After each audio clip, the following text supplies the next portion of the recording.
Hey folks, Prepper Princess. So this video is going to be about different ways to save money on electricity, and I've made this video before. I could get into kilowatts and kilowatt hours and all that sort of thing, but that can get a little bit boring and a little bit numbery. But there are a lot of naysayers on YouTube who say it's based on your location. Your bill is so small because you live in California. That's not true at all. When my mother still lived in this house, she would always complain about $400 and $500 monthly PG&E bills. PG&E is Pacific Gas and Electric. So we get a combined bill of gas and electric at the same time.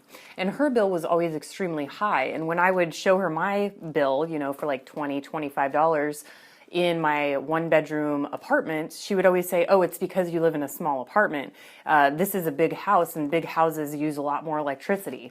That's not true. And while your rates may be different based on different tiers and based on your location, still it's really only a matter of a few dollars difference. Even if you use conservatively, a lot of people think it's based on their location, and that's not true. Also, people think that my bills that I show, or I guess I haven't really shown any bills, the bills that I go over, they say it's not possible that you have a $20 bill. It's not possible that you have a $40 bill because my house is 1,500 square feet.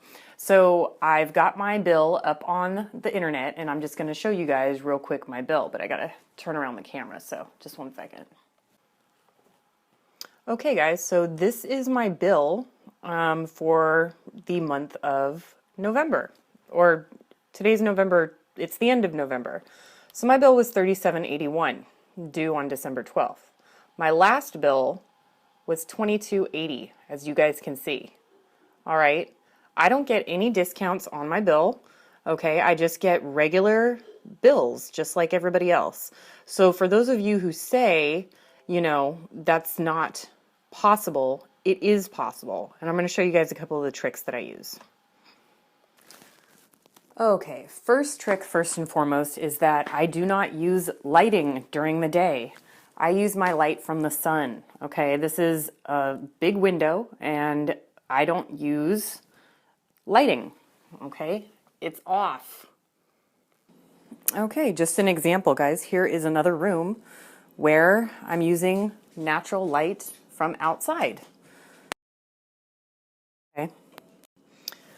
Okay guys, and here is another trick that I use. So as you can see, I've got a regular TV. I know that this is an energy efficient TV, and I don't recommend purchasing new TVs, but if you are going to purchase one, get one that's energy efficient. A lot of people don't know this, but your cable box, okay, your cable box right there that the cable company gives you, those use a huge amount of wattage. Most people don't know that.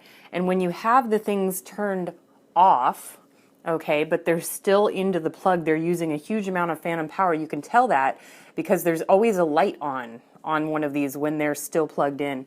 And they're still using 60 watts or more, sometimes 600 watts per hour. What I do is I put all mine on a power strip right down here, okay? And then when I'm ready to turn it on, I turn it on.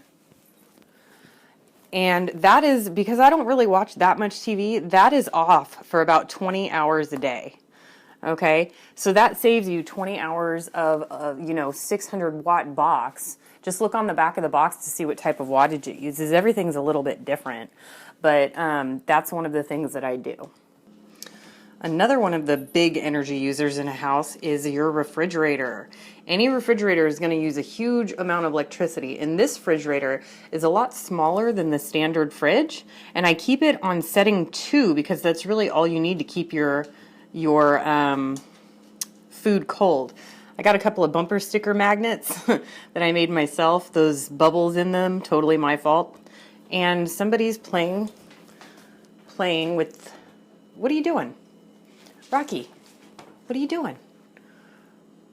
Are you playing with the, what are you doing? What are you doing? What are you doing? Okay. And as you guys can see, more natural lighting is on inside the house. Okay, and another big energy user is the washer and dryer. The washer, I'm too lazy to wash my clothes by hand, so I absolutely use the washer. The thing about the washer that I do, let me see. So I don't know if you guys can see this, so I always have it set on cold. There's a second rinse cycle, which is usually off. I don't know. Oh, it was on because of an incident that happened last night. And then we always do completely full loads, and then we keep it on the regular cycle. You can use regular or delicate or whatever. That doesn't really mess with anything.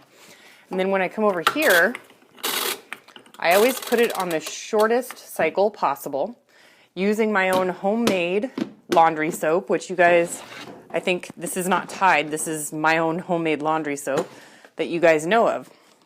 As for the dryer, this is used very, very sparingly. We hardly ever use the dryer. We use clotheslines. So the clothesline is a huge money saver. In the wintertime, it comes into the garage. In the spring and summertime, it's always outside. Good boy. This is also my gym, so I have a TV out here for doing my workouts.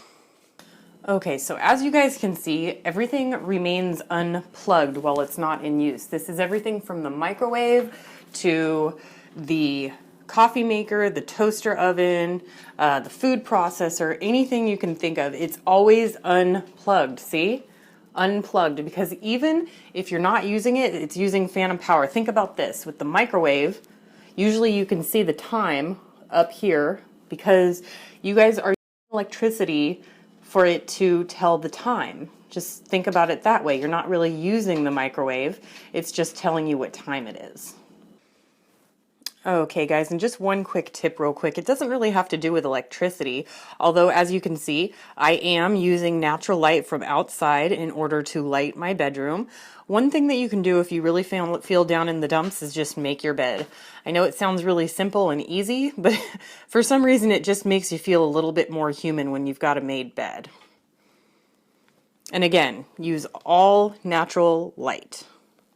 Okay folks, and another huge money user is going to be your water heater. Your water heater should stay on the lowest setting, which is always hot enough to kill any and all bacteria inside of your water heater drum, and it's enough to give you a really hot shower. You don't have to have it on the highest setting. Another thing that's really important is, what was it?